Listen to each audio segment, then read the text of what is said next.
ఓం నమో వెంకటేశాయ. భగవద్బంధువులందరికీ సాదర ఆహ్వానం. తిరుమల శ్రీ వెంకటేశ్వర స్వామివారికి భక్తులు తలనీలాలు ఎందుకు సమర్పిస్తారు అనే అంశాన్ని ఈ వీడియోలో తెలుసుకుందాం. తీర్థోపవాస కర్తవ్య శిరసో ముండనం తథా శిరోగతాని పాపాని యాంతి ముండనతోయత అని పద్మపురాణం చెబుతోంది. తీర్థక్షేత్రంలో ఉపవాసం చెయ్యాలి, తలనీలాలు తీయించుకోవాలి. దానివల్ల శిరస్సులో ఉన్న పాపాలు పోయి అహంకారం తగ్గి అశాశ్వతమైన శరీరంపై మమకారం తగ్గిపోతుంది. తలనీలాలు సమర్పించడం అంటే అహంకారాన్ని స్వామి పాదాల వద్ద విడిచిపెట్టడమే. ఈ తలనీలాల సమర్పణ ఎప్పుడు మొదలైందో తెలియదు కానీ క్రీస్తు శకము 1890కు ముందు నుంచే భక్తులు తమ తలనీలాలు సమర్పిస్తున్నట్లు శాసన ఆధారాలున్నాయి. తిరుమలలో ఈ తలనీలాలు సమర్పించే ప్రదేశమే కళ్యాణకట్ట. తలనీలాల సమర్పణ పుణ్యప్రదంగా భావిస్తారు కాబట్టి తిరుకల్యాణం, తిరుక్షవరం, కళ్యాణప్రదమైన క్షవరం అంటూ వ్యవహరిస్తుంటారు. తిరుమలలో ప్రతిరోజు ఎన్నో గంటల సేపు తలనీలాల సమర్పణ కార్యక్రమం జరుగుతూనే ఉంటుంది. పుట్టిన బిడ్డ మగపిల్లవాడైనా ఆడపిల్ల అయినా మొదటిసారి జుట్టును ఒక తీర్థ ప్రదేశంలో తీయడం సంప్రదాయం. తిరుమలలో పిల్లలకు జుట్టు తీయడానికి ఒక సాంప్రదాయాన్నే వీళ్ళు పెట్టుకున్నారు. తిరుమలలో తప్పనిసరిగా మొట్టమొదటిసారి పిల్లలకు తలనీలాలు సమర్పించడం అనేటటువంటిది చాలా కుటుంబాల వారు చేస్తూనే ఉంటారు.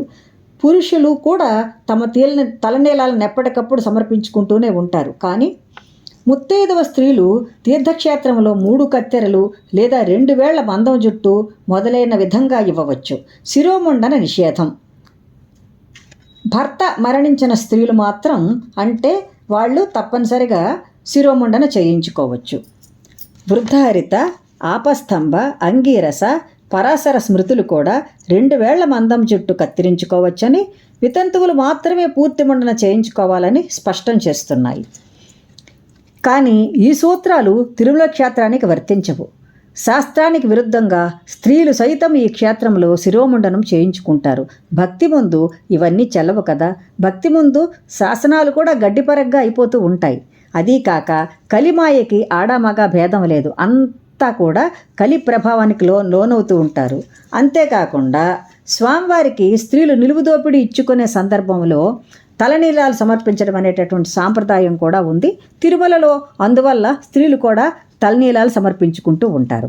తిరుమలలో పూర్తి జుట్టు ఇవ్వని వారు 3 కత్తెరలైనా ఇచ్చి కానీ తిరిగిరారు. ఇది భక్తులు పాటిస్తున్నటువంటి సాంప్రదాయం. తప్పనిసరిగా వీళ్ళు అందరూ కూడా 3 కత్తెరలు ఇస్తూనే ఉంటారు. ఎవరో ఒకరు ఇవ్వకపోవచ్చు కానీ ఎక్కువ మంది భక్తులు ఇస్తూనే ఉంటారు. తిరుమలలో ఈ తలనీలాలు సమర్పించే ప్రదేశాన్ని కళ్యాణకట్ట అంటారు. తలనీలాల సమర్పణ పుణ్యప్రదమైన శుభకార్యంగా భావిస్తారు గనుక దీనిని తిరుకల్యాణం, తిరుక్షవరం అని పిలుస్తూ ఉంటారు వీళ్ళు. అయితే ఈ తలనీలాల సమర్పణ విషయంలో ఒక 2 కథలు ఉన్నాయి. ఎందుకు ఈ తలనీలాలు సమర్పించాలి, అసలు ఈ తలనీలాలు, కురులకు నీలాలు అనే పేరు ఎందుకు వచ్చింది అనే విషయం గురించి ఇప్పుడు చెప్పుకుందాం. అందులో ఒక మొదటి కథ. పూర్వం చంద్రగిరిలో నీలాదేవి అనేటటువంటి స్వామి భక్తురాలు ఉండేది. ఆమె అద్భుతమైనటువంటి సౌందర్య రాశి. చక్కని తలకట్టుతో మంచి రూపలావణ్యాలతో ప్రకాశిస్తూ ఉండేదంట ఆవిడ తన అందాన్ని చూసి గర్వపడుతూ ఉండేది. స్వామివారి భక్తురాలు అయినప్పటికీ ఎవరి అందం వాళ్ళకి గొప్ప కదా. ఈవిడ ఎంతో అందగత్తె కాబట్టి తన అందాన్ని చూసి గర్వపడుతూ ఉండేదంట ఆవిడకు సంతానం లేదు. అది ఒక లోటుగానే ఉండేది. కొన్ని సంవత్సరాలు అవుతూ ఉన్నప్పటికీ కూడా వివాహమై ఆవిడికి సంతానం కలగడం లేదు. కృతయుగంలో ధ్యానం, త్రేతాయుగంలో యజ్ఞయాగాదులు, ద్వాపరయుగంలో అర్చనలకు ఇచ్చే సమాన ఫలాన్ని కలియుగంలో కేవలం తన నామస్మరణకే ఇస్తానన్నాడు శ్రీనివాసుడు. ఎవరికైతే అహంకారం ఉండదో వారు తమ అహంకారాన్ని పూర్తిగా విడిచిపెట్టి స్వామివారి నామస్మరణలో, ధ్యానంలో గడుపుతారో వారికి సర్వ సౌభాగ్యాలు లభిస్తాయి అని పురాణ ఆచార్యులు చెప్తూ ఉంటారు. అవన్నీ కూడా నీలాదేవి వినది. అప్పుడు ఆవిడకి విషయం అర్థమైంది. నేను అందగత్తెననే అహంకారం వదలనందుకే నాకు ఇన్ని వ్రతాలు చేసినా బిడ్డలు కలగలేదు. నా అహంకారాన్ని వదిలించుకుంటాను. ఈ విషయం స్వామికి తెలియజేయాలంటే నేను అందవిహీనంగా తయారవ్వాలి. అందుకోసం నేను నా జుట్టును స్వామివారికి సమర్పిస్తాను అని మనసులో సంకల్పించుకుంది. తరువాత భర్తతో మాట్లాడింది ఈ విషయం. భర్త బంధువులతో కలిసి తిరుమలకు వెళ్ళింది. స్వామి పుష్కరునికి స్నానానికి వెళ్ళి, నా అహంకారం అంతా అణిగిపోయింది స్వామి, నా జుట్టును నీకు సమర్పిస్తున్నాను, నన్ను అనుగ్రహించి చక్కని సంతానాన్ని ప్రసాదించు తండ్రి అని వేడుకుంటూ ఆవిడ పుష్కరుని నీటిలో మునిగింది. అప్పుడు జుట్టును సమర్పించడానికి అప్పట్లో క్షురకులు లేరు, ఇప్పుడున్నటువంటి తలనీలాలు సమర్పించడానికి కావలసినటువంటి వ్యవస్థ కూడా అక్కడ లేదు.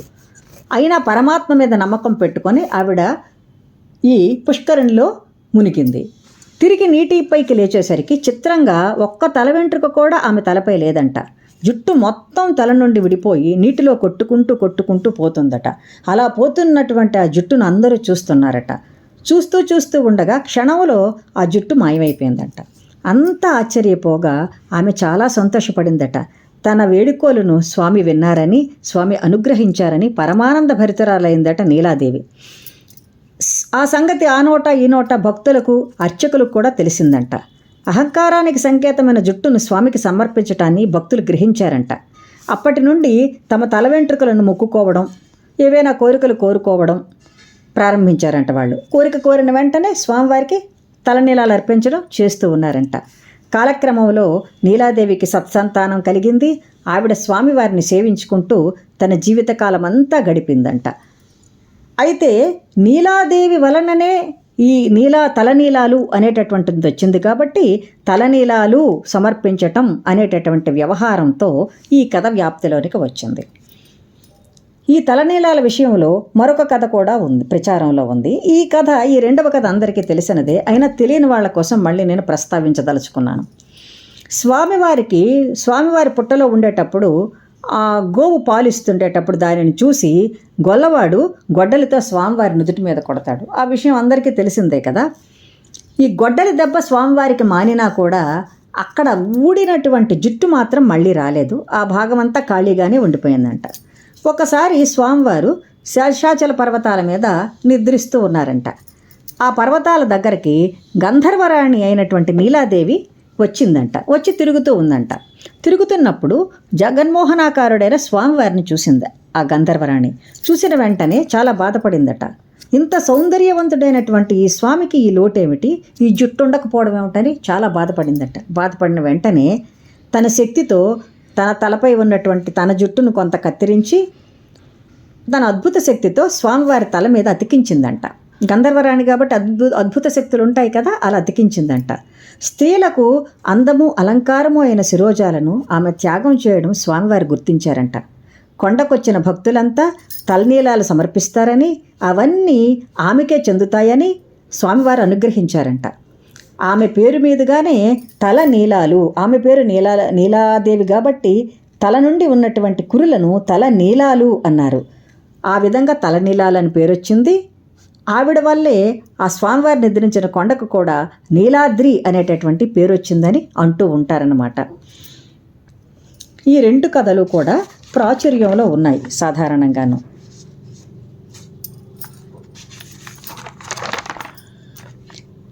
తలనీలాల సమర్పణను తమ అహంకార విసర్జనగా, తాము స్వామికి సంపూర్ణంగా దాసోహమైన దానికి నిదర్శనంగా భక్తులు భావిస్తారు. అందుకే దీనిని తమ జీవితంలో ఒక ప్రత్యేక కళ్యాణ ఘట్టంగా పేర్కొంటారు. భక్తులు స్వామి చరణాల ముందు తలనీలాలు అర్పించటం అంటే తమకు దేహాభిమానం, సౌందర్యాభిమానం లేవని, కనీసం తక్కువగా ఉన్నాయని నివేదించుకోవడమే. ఇదే ఈ తలనీలాల కార్యక్రమం యొక్క అర్థం, పరమార్థం. ఇప్పుడు కూడా ప్రతిరోజు స్వామివారి ఆలయంలో ఎంతమందో తలనీలాలు సమర్పించుకోవడం మనం చూస్తూ ఉంటాం. ఎంతమందో స్త్రీలు, పురుషులు, చిన్నపిల్లలు, వృద్ధులు అందరూ తలనీలాలు స్వామివారికి సమర్పించి తమలో ఉన్నటువంటి అహంకారాన్ని స్వామివారి పాదాల ముందు పెడుతూ ఉంటారు. కలో వెంకటనాయక కదా, కలియుగములో పూజింపదగినటువంటి గొప్ప దైవం వెంకటేశ్వరుడే. విరాట్ పురుషుడైన ఈ స్వామి కలి ప్రభావం నుండి భక్తులను కాపాడడానికి నిరంతరం భక్తులను దీవిస్తూనే ఉంటాడు. అందరము ఆ స్వామివారిని సేవించుకుంటూ కృతార్థులం అవుదాము. మరొక మంచి వీడియోతో మళ్ళీ కలుసుకుంటాను. సర్వం శ్రీ వెంకటేశ్వర చరణార్పణమస్తు. స్వస్తి.